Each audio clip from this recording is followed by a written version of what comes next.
Hey guys, how's it going? Michael Troy here. Today we are looking at Wonder Woman Annual #1 from 1988 from George Perez's post-crisis Wonder Woman revamp. A beautiful issue, one of my favorites of all time. Can't wait to show it to you guys. Hit subscribe if you haven't already. Hit that like button and let's get right into it. This is so great for so many reasons from cover to cover. George Perez was killing it on Wonder Woman. One of the big names enlisted to handle the top properties at DC Comics post Crisis on Infinite Earths, the epic miniseries that Perez himself drew along with writer Marv Wolfman. I'm not sure if Perez was involved with any of the plotting of Crisis on Infinite Earths, but I'm sure he did have some form of input. If nothing else, his amazing storytelling. I mean, just, Perez was such a great writer on Wonder Woman, and I think a lot of that is due to his strength as a comic book storyteller.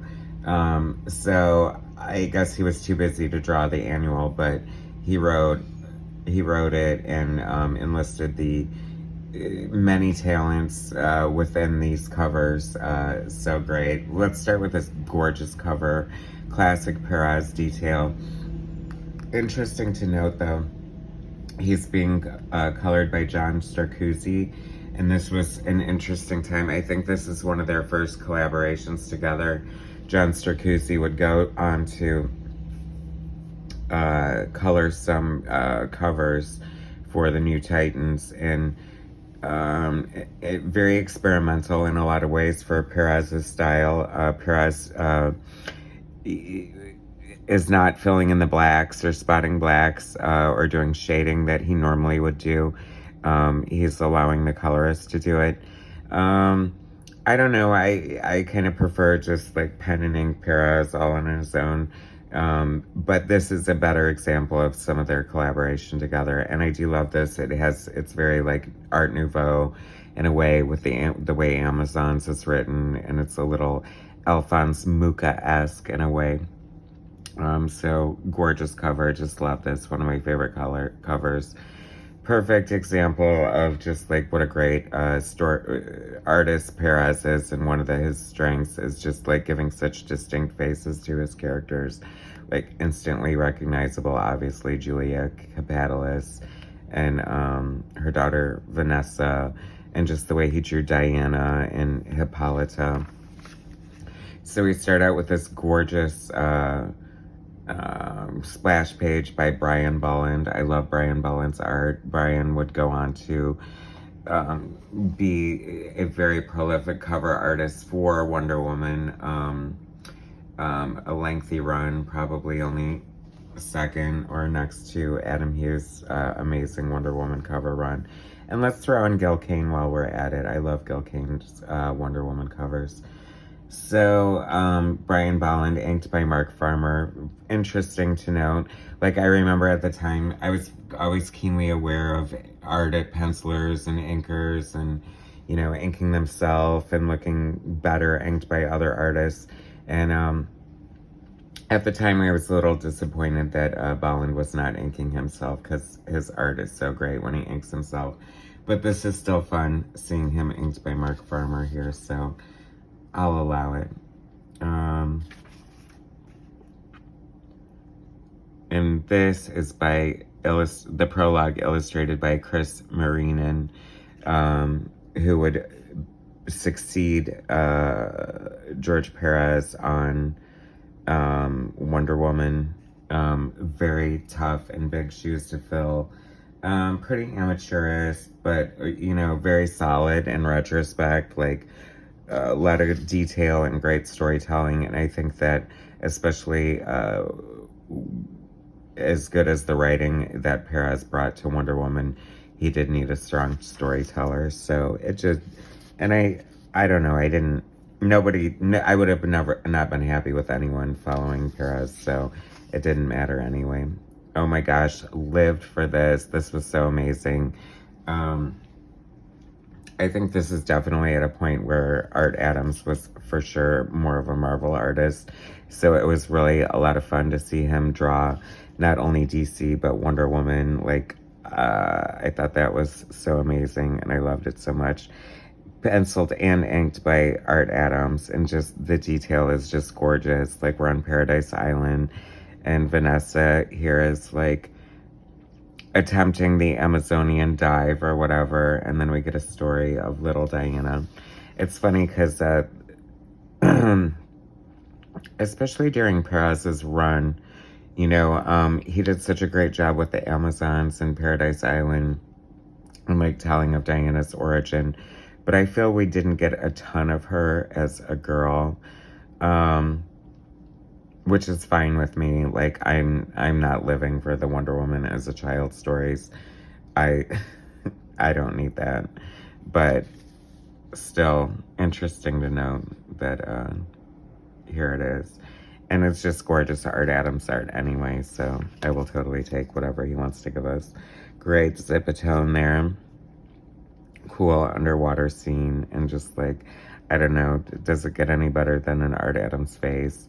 And I just love the storytelling here and the way the panels sort of overlap and just like fall down to give you this like Z formation that they used to in comic book storytelling. Just love it. It's such a beautiful image of Diana there too. And then we get a story illustrated by the great John Bolton, who most people, of course, would know him from his collaborations with Chris Claremont on Classic X-Men, which reprinted the X-Men, but sort of filled out the book with supplemental stories that were illustrated by John Bolton and drawn by Chris Claremont, and just like beautiful style, like so different than, like a little more classic and more definitely English in a lot of ways, I guess you could say, or European anyway. You know, I mean, of course, this looks like, I don't know, classic Prince Valiant or like, you know, Bible comics or something along those lines. Just more classic and definitely a beautiful style. I want to say like Murata the She-Wolf, but I never read that. But or in the Black Knight, or then something Knight anyway with Chris Claremont. But and there was his graphic novel with I believe Anne Nesenti. That was cool. He's a beautiful painter as well. And then, I mean, come on, this is just like such a great annual. I love like this is like when annuals were so good, like in the 70s and 80s and maybe halfway through the 90s. I don't know. But just like, I love when they just like do a bunch of stories and bring in a bunch of great artists, and especially with a connection to Wonder Woman. I mean, obviously, there's no doubt that Jose Luis Garcia Lopez has a huge connection to Wonder Woman. He drew the Wonder Woman versus Superman classic book. You know, tons of stuff. Like a lot of the classic images, especially in the marketing and promotion of Wonder Woman, is definitely like from the Jose Luis Garcia Lopez style guides of the characters. And he just has such a beautiful style. I love his work so much.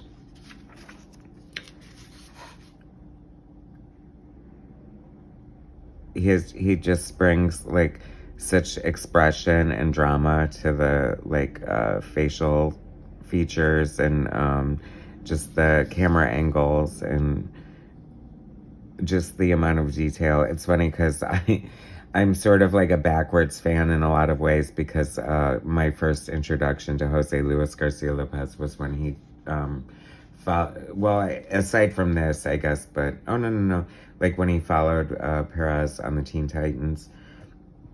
And he was not Perez in my mind, but now I just have such a love and reverence for his art, having discovered so many things and having been exposed to so much of his work. And this really is a beautiful annual, and like so many great different artists. And then, come on, Kurt Swan. Like this, just like and inked by Bob McLeod, which I love Bob McLeod. I prefer him mostly like doing his own stuff because I feel like he's so distinctly himself, which says to me that Kurt Swan was probably doing like a little bit looser pencils. Although look at the amazing detail and like everything going in here. Like it's so fun, especially to see Kurt Swan on a Wonder Woman story since he's so largely associated with Superman. And he does have like one of the best versions of Superman, let's face it. That's very Bob McLeod right in there, like of this hatching and like the brushwork and the water. Very distinctly Bob McLeod. That sort of texture in the clouds for sure. And then this is fun, illustrated by Ross Andru and George Pérez. So it's penciled by Ross Andru and inked by George Pérez. And I love when George Pérez inks somebody. It just, like, he just gives all his Pérez detail and just, like, you know, it just becomes Pérez's Wonder Woman. It's fun that Ross Andru drew this. He's such a prolific Wonder Woman, pre-Crisis on Infinite Earths Wonder Woman. So it was nice to bring him back into the fold and give him this story. And you know, this is at a point where, interesting because I would have thought this annual would have came out way sooner, but Pérez, I think, is on the verge of, or having left Wonder Woman as a penciler, staying on as writer, returning the Titans after like being gone for 4 years, starting with his departure to do Crisis on Infinite Earths. So a very interesting time, especially in George Pérez's career going on here. I loved George Pérez's Etta Candy and Steve Trevor. I thought it was a fun little update. Nod to the past, nod to the present. I feel like, you know, there were some smart decisions made with, I thought her hairline was crazy here, and that looked kind of weird and gross, but oh well. It's Ross Andru and George Pérez. I'm not going to complain. Great shot at the Amazons. Get together for this picture. And then we have more Brian Bolland and Mark Farmer. So interesting to see Brian Bolland inked by someone, especially like Mark Farmer. I guess just because they're both English, they threw them together, but not necessarily the best choice for Brian Bolland, I'm thinking. But like I said, I'll still take it. Oh, and then they end on such a great story here, Testament. It's like the will of Mindy Mayer, penciled and inked by George Pérez, as life should be. Such gorgeous art when Pérez is like penciling and inking himself. It like so beautiful. Just his use of like, I love the way he draws like sunsets and silhouettes, and just the George Pérez storytelling is so amazing. And I love Mindy Mayer, Wonder Woman's publicist,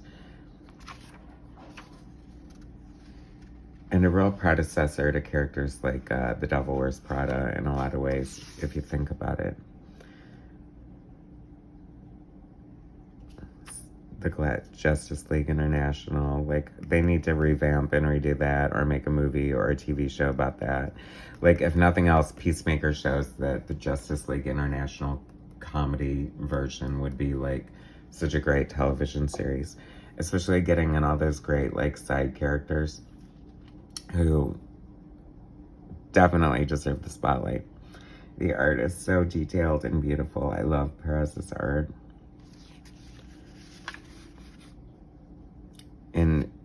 Including Mindy Mayer's gay brother Kevin was very forward-thinking for George Pérez in 1988. Anyway, such a beautiful, beautiful, beautiful annual. Wonder Woman, such a great time for Wonder Woman under the visage of George Pérez. Such a great annual. Thanks so much for watching. Please subscribe to my channel if you haven't already. Hit that like button, and I'll bring you some more later. Thanks, guys.